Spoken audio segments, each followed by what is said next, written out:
Hi everyone, my name is Arusha and I'm in grade 10. I'm currently the secretary of the high school student council. Hi everyone, I'm Sarthak and I'm a grade 9 representative of the Student Council.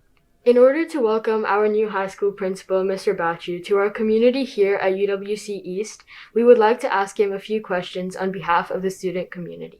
So our first question to you, Mr. Bacchoo, is what was your life pre-UWC and what would students here at school be surprised to know about you? So what was my life before UWC? I'm not. You're not allowed to have a life before UWC. So no. Well, I've been in education for all of my career. So when I finished university, I went straight into teaching. So life was busy because you're a teacher and you're working in education. But what you might not know is that I spent 9 years as a British Army officer, right in the middle of my career. So did some teaching, then did some time in the military, and then back into teaching. Our next question is, what is the most interesting part of UWC you've seen so far? Most interesting part. I keep doing little walks around the campus, and there's little hidden areas everywhere. So I quite like there's the garden. You go down the stairs at the back, and you sort of go down there, and there's a garden there. And then it's all quiet apart, and then every so often you see a cricket ball coming through, and there's kids down there in the wrong place doing cricket. That's quite interesting. I sort of see the solar panels on the roof. I'm not allowed up there either, so that's not there. I don't know.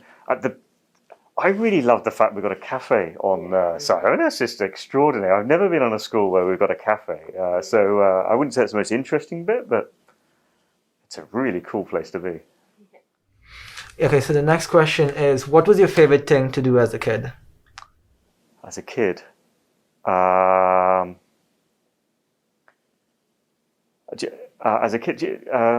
you know what? My dad used to take me to the horse races. He loved horses, my dad. He's gone now, but he used to take me down to see the horse races, and I don't know what he was doing. He was probably guessing which ones would win and stuff like that.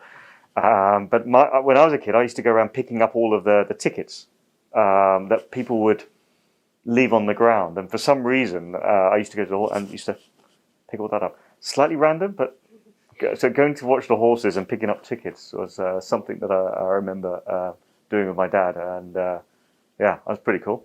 Yeah, that's a great memory. Our next question is, which is your all-time favorite book and why?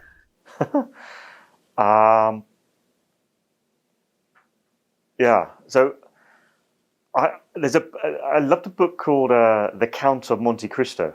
It's an old book written a few hundred years ago, and by Alexander Dumas. It's a fabulous book. And there's been films about it as well, and I like the films, but I really love the book. Why? Crikey, it's like, I just really like the book. What's wrong with just liking the book? I don't know, there's revenge. There's a big revenge story that happens over the main character's whole lifetime, and it's not about getting revenge, but what the book is about dealing with people and characters and emotions, and living with regret, and with living by decisions that were made in the past. And I love this whole evolving storyline that takes a very tragic situation and this young man turning into an old man, sort of living with what happened in the past. And I don't know.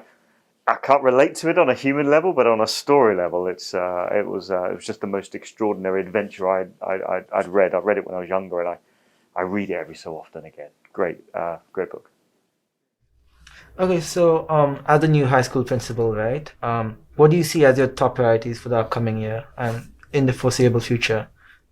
Good question. So priorities for the next year and beyond, and what am I thinking? This is an endless question, because there's we could talk about, I want to get better food, or I want to look at this, and I don't want to be dealing with those. These are important things, but the big focus for me is, and this is what I think for all educational leaders is how do we address rising mental health and welfare issues for young people?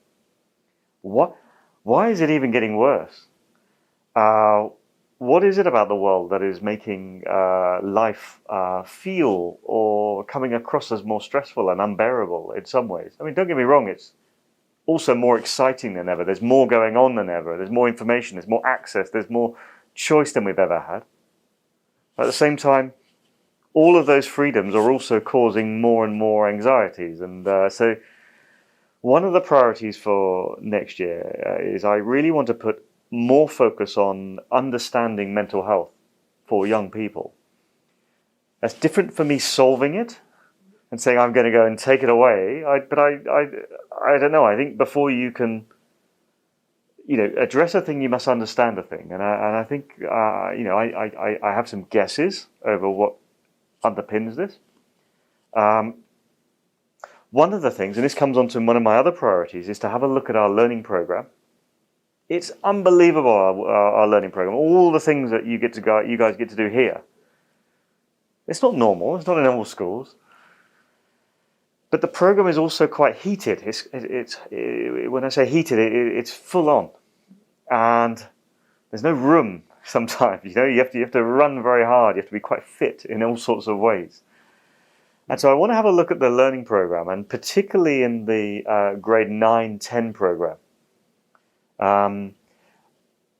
We run GCSEs in the program now, and there are a lot of parts of the world that are exploring why do we do GCSEs at this age? Why are we doing exams or focusing on exams at this age? And I guess, like many other educational leaders, I'm thinking, well, is this the only way? It's a good way. It does its job, and we have lots of people who thrive in that environment. But there's many others who this isn't what they thought learning was going to be about.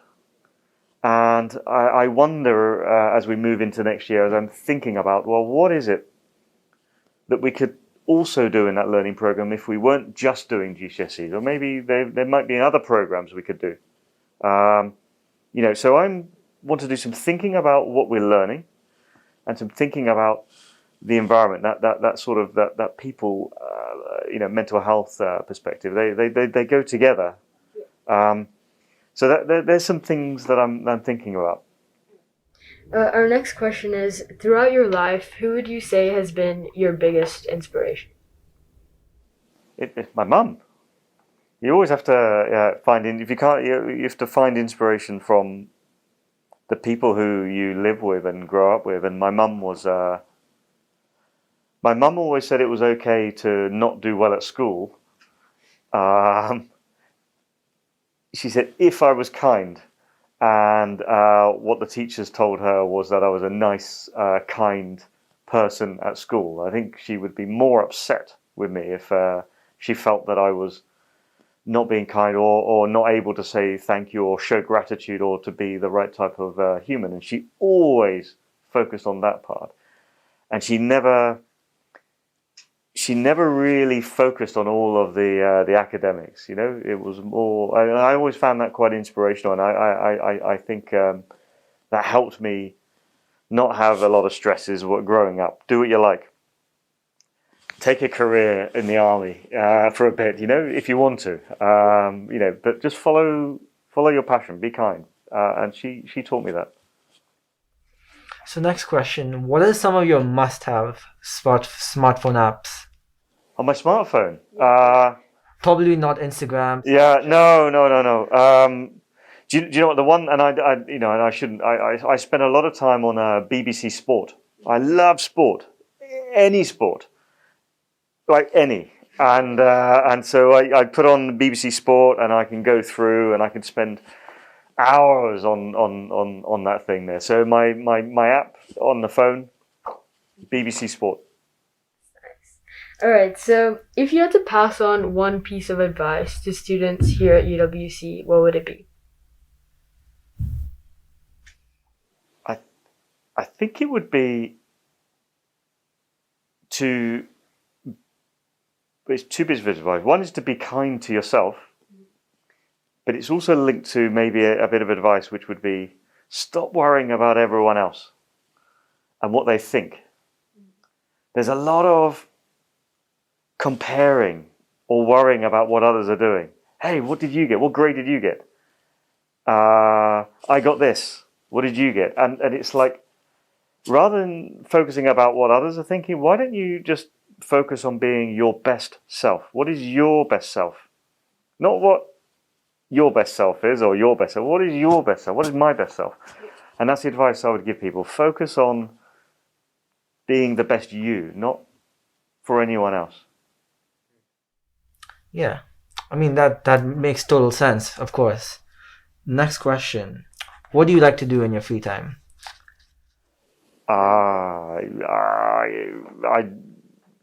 Nothing, as little as possible, if possible. I like cycling, so I get on my bike, and at the moment, in my free time, I go down the East Coast Park and just sort of ride up and down. I love that. And then that's hobby number one. Hobby number two is I like finding little coffee houses, and I like drinking coffee. And then sometimes I get all three of my favourite things to do, and I get to go for a cycle, have a coffee, and then watch cricket. And sometimes on my phone, if I'm not on the BBC Sport app, I'm trying to watch some cricket. If I could do all three, that's pretty good. It's pretty good. Well, I watched the England cricket team, the Test team, and the Indian Test cricket team. It's reflecting both my background. My dad loved cricket, Indian Mauritian background, so he would always watch India, and I grew up in England, and so we used to annoy each other on the cricket. If you had to describe a perfect day for yourself, what would it look like? Oh, a perfect day. A good book. Quiet. And then just having the opportunity just to sort of relax, but then also be able to put the book down, maybe eat well, relax. If I get time to myself, I don't go big and try go and do high energy things. Often, I like to have time to myself, but I don't need a whole day. I'm quite happy if I have a half day, and then the rest of the time, I love spending time with my family, my kids. And I've just said I like spending time on my own, but I also like spending time with the kids. I wonder if a perfect day is being able to do a little bit of both. When you can. If you can't, well, yeah. Come on, it's I'll take time with the kids any day. So our last question for you today: What are you most looking forward to your time at UWC? That's good. I can't wait for these masks to come off. I know we all are. I know that's it. But that's where we are. But I think there's something else about that as well. Is I'm really looking forward to getting to know everyone at the school. At the moment, I'm behind the doors or behind the mask, and really my love of teaching, my love of the job has come from relationships and meeting people and being able to speak and meet and so I'm really looking forward to, mask or no mask, is spending time getting to know people. And I've said it before. I said, look, if people see me, come and stop and talk and ask how things are and talking. So I would like to be a part of the community. I don't want to be the guy who's in the office. So at the moment, I feel I am. So I'm looking forward to breaking out. Well, thank you so much for your time today. It was really interesting to get to know you better, and we look forward to having you as our high school principal for the upcoming years. That's super kind of you. Thank you very much. Great to be here.